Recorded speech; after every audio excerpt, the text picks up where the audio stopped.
Hey, ladies and gentlemen, this is Carmine Sabia for Explain America with tragic breaking news. Before we get started, please make sure you like, comment, share, and subscribe. Those little things really help us out, and they help our channel continue to grow. The world has gotten so much more violent when it comes to politics. Gone are the days where you can just agree to disagree. Fight it out on the debate stage, fight it out at the ballot box. Those days, they seem to be dwindling. It's a fear of mine for the United States after what happened with President Trump, not once, but twice in this past election. Twice. Threats made against other politicians, Democrats and Republicans. Absolutely horrific. You guys remember what happened to Steve Scalise. You remember what happened to Gabby Giffords. These are horrible things, and it's a horrible and frightening time to be a politician, to take on that role of leadership, especially when it's for an entire country and you have people so vehemently disagreeing with you. It's why I worry so much about the rhetoric from Democrats right now against Donald Trump, because it's hard. It only takes one lunatic. That's the thing. It takes one lunatic.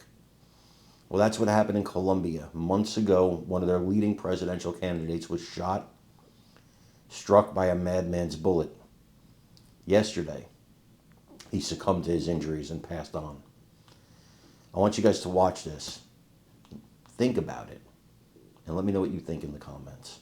From Clear. Colombian senator and presidential hopeful Miguel Uribe has died 2 months after being shot at a political rally in Bogota. The 39-year-old was hit by 3 bullets, 2 of them in the head, 1 in the leg, at a campaign rally in June.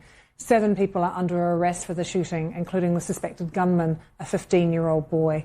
Mr. Uribe's wife thanked her late husband for a life full of love and for being the best father for their children. I spoke earlier to Luis Fajardo. He is a Latin American specialist for the BBC, and he joined me from Bogota. Shocking, this death. What has the reaction been today? There's been a lot of grief and a lot of concern in Colombia. A lot of people feeling that this is like the bad old days coming back.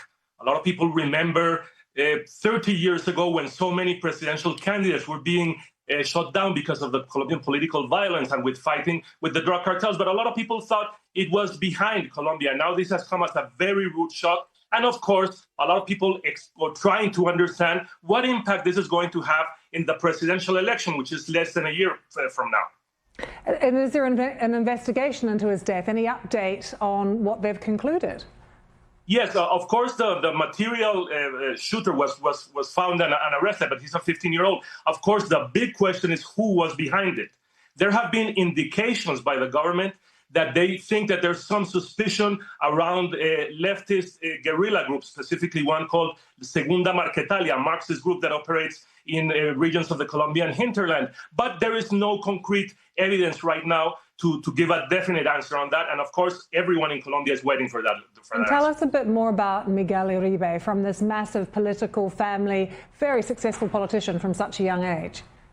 That is true. Also a very tragic history. His mother was killed almost 3 decades ago by the Medellin cartel under orders of Pablo Escobar. And Mr. Uribe Turbay had said he had joined politics as a way to give back to society in spite of all the personal tragedy he had experienced because of the political violence years ago. And maybe this makes it even more tragic, the situation which Colombia finds itself right now.